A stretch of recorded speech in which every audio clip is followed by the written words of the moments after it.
अगर आप विदेश में रहते हैं और इंडिया में आपका घर है, प्रॉपर्टी है, बैंक अकाउंट है या फैमिली है जिन्हें आप पैसे भेजते हैं, तो वीडियो आपके लिए बेहद जरूरी है। क्योंकि बहुत सारे एनआरआईज ये नहीं जानते कि इंडिया में उनका रेगुलर सेविंग्स अकाउंट अब लीगली इलीगल हो चुका है। आरबीआई और एफईएमए के रूल्स के मुताबिक जैसे ही आप एनआरआई बनते हैं, आपका पुराना अकाउंट बंद करना या कन्वर्ट करना लीगली जरूरी है। और अगर आपने नहीं किया तो पेनल्टी उस रकम की 3 गुना तक हो सकती है। तो आज इस वीडियो में हम कवर करेंगे एनआरआई के लिए कौन से अकाउंट्स लीगली वैलिड हैं, पैसे इंडिया भेजने के क्या रूल्स हैं, इंडिया में इन्वेस्टमेंट करने के क्या अधिकार हैं, टैक्स कब और कैसे लगता है, डबल टैक्सेशन से कैसे बचें और प्रॉपर्टी को लेकर क्या रिस्ट्रिक्शंस हैं।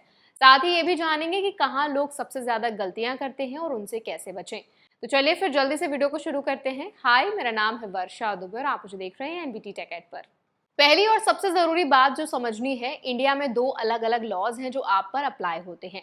एक है एफईएमए यानी कि फॉरेन एक्सचेंज मैनेजमेंट एक्ट 1999, जो डिसाइड करता है कि आप कौन से बैंक अकाउंट्स रख सकते हैं, कैसे इन्वेस्ट कर सकते हैं और पैसे कैसे ट्रांसफर कर सकते हैं।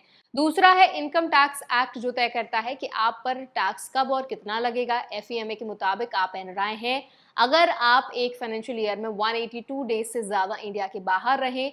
बस इतना एक टेस्ट है। लेकिन इनकम टैक्स एक्ट थोड़ा अलग तरीके से देखता है, वो पिछले कई सालों का रिकॉर्ड देखता है। इसका मतलब ये हो सकता है कि एफईएमए के हिसाब से आप एनआरआई हो, लेकिन इनकम टैक्स के हिसाब से आप रेजिडेंट माने जाएं। इस मिसमैच की वजह से बहुत सारे लोगों को अनएक्सपेक्टेड टैक्स नोटिसेस आते रहते हैं। जैसे ही आपका एनआरआई स्टेटस कंफर्म होता है, आप अपना regular resident savings account legally operate नहीं कर सकते। ये एफईएमए का डायरेक्टली वायलेशन है।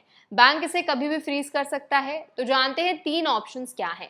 पहला है एनआरई अकाउंट यानी नॉन रेजिडेंट एक्सटर्नल अकाउंट। इसमें आप विदेश में कमाई हुई रकम इंडिया लाकर इंडियन रुपीज में रख सकते हैं। इस अकाउंट में जो इंटरेस्ट मिलता है वो इंडिया में पूरी तरह टैक्स फ्री है। और सबसे बड़ी बात, इसमें रखा पूरा पैसा यानी प्रिंसिपल और इंटरेस्ट दोनों बिना किसी लिमिट के वापस विदेश भेजे जा सकते हैं। इसे फुली रिपेट्रिएबल कहते हैं। दूसरा ऑप्शन है एनआरओ अकाउंट यानी कि नॉन रेजिडेंट ऑर्डिनरी अकाउंट। ये अकाउंट उन लोगों के लिए है जिनकी इंडिया में कोई इनकम है, जैसे किराया, पेंशन, डिविडेंड्स या कोई और इंडियन सोर्स। एनआरओ अकाउंट का इंटरेस्ट इंडिया में टैक्सेबल होता है और आमतौर पर 30% का रेट से टीडीएस भी कट जाता है। और इस अकाउंट से पैसे विदेश भेजने की एक सालाना लिमिट है, एक फाइनेंशियल ईयर में मैक्सिमम $1 मिलियन। तीसरा ऑप्शन है एफसीएनआर यानी foreign currency non resident account. इसमें आप अपनी रकम फॉरेन करेंसी में, जैसे यूएस डॉलर्स और बाकी करेंसीज में रख सकते हैं। इसका सबसे बड़ा फायदा यह है कि एक्सचेंज रेट का कोई खतरा नहीं है, क्योंकि पैसा रुपीज में कन्वर्ट नहीं होता। ज्यादातर एनआरआईज को एनआरओ और एनआरई दोनों अकाउंट साथ रखने चाहिए। एनआरई में फॉरेन अर्निंग्स और एनआरओ में इंडियन इनकम, यही सबसे प्रैक्टिकल सेटअप है। विदेश से इंडिया पैसे भेजना एफईएमए के अंडर एक परमिटेड ट्रांजैक्शन है और इस पर कोई अपर लिमिट नहीं है। आप जितना चाहें उतना पैसा इंडिया भेज सकते हैं एनआरई या एफसीएनआर अकाउंट के जरिए। लेकिन इंडिया से विदेश पैसे भेजने के रूल्स अलग हैं। एनआरई अकाउंट से आप बिना किसी लिमिट के पैसे वापस विदेश भेज सकते हैं। एनआरओ अकाउंट से यही लिमिट $1 मिलियन पर फाइनेंशियल ईयर है और इसके साथ कुछ डॉक्यूमेंट्स भी सबमिट करने होते हैं, जैसे फॉर्म 15CA और फॉर्म 15CB। फॉर्म 15CB एक चार्टर्ड अकाउंटेंट इशू करता है जो कंफर्म करता है कि टैक्स कंप्लाई हो चुका है।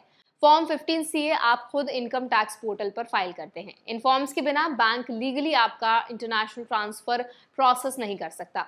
एक और इम्पॉर्टेंट रूल है, एनआरओ से एनआरई या विदेश में सिर्फ एक ऑथराइज्ड डीलर बैंक के जरिए ही ट्रांसफर हो सकता है, ताकि उस $1 मिलियन की लिमिट ट्रैक रह सके। एनआरआईज के पास इंडिया में इन्वेस्ट करने के कई अच्छे ऑप्शंस हैं। आप म्यूचुअल फंड्स में इन्वेस्ट कर सकते हैं। एनआरई या एनआरओ अकाउंट दोनों से इक्विटी शेयर्स में इन्वेस्टमेंट के लिए आपको एक पीआईएस यानी पोर्टफोलियो इन्वेस्टमेंट स्कीम अकाउंट की जरूरत होती है, जो एक ऑथराइज्ड बैंक में ओपन होता है।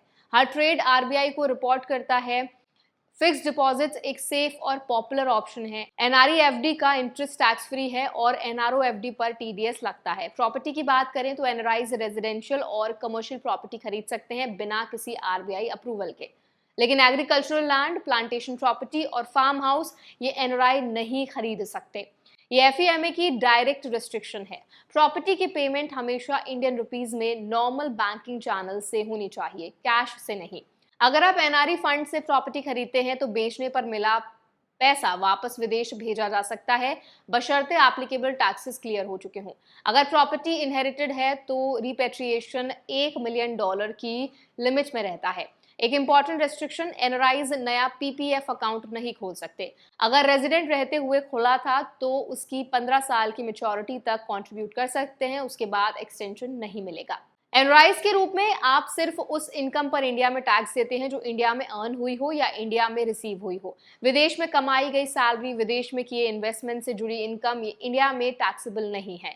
इंडिया में टैक्सेबल इनकम में आती है एनआरओ अकाउंट का इंटरेस्ट, इंडिया में किराए से आमदनी, इंडियन शेयर्स या प्रॉपर्टी की सेल से कैपिटल गेन्स और इंडिया में किसी काम के बदले मिली सैलरी।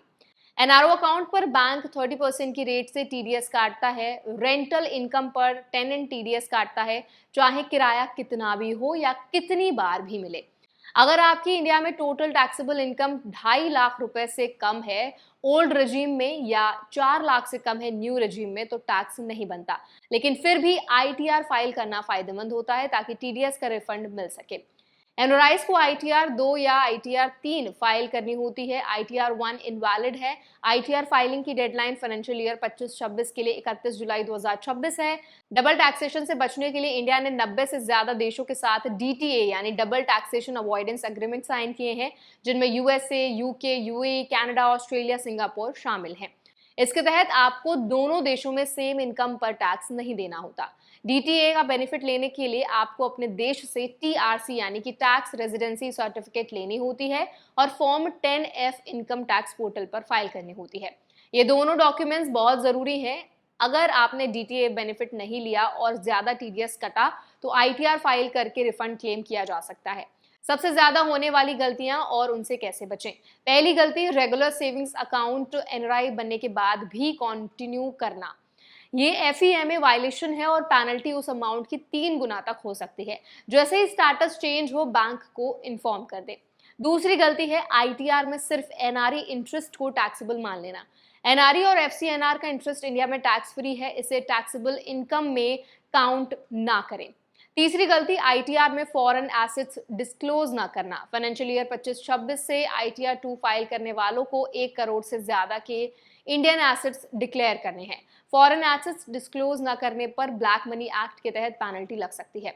चौथी गलती है लोअर TDS सर्टिफिकेट के लिए अप्लाई ना करना। अगर आपकी एक्चुअल टैक्स लायबिलिटी 30% से कम है तो आप फॉर्म 13 के जरिए इनकम टैक्स डिपार्टमेंट से लोअर और निल डिडक्शन सर्टिफिकेट मांग सकते हैं। इससे बैंक, टेनेंट या बायर कम TDS काटेगा।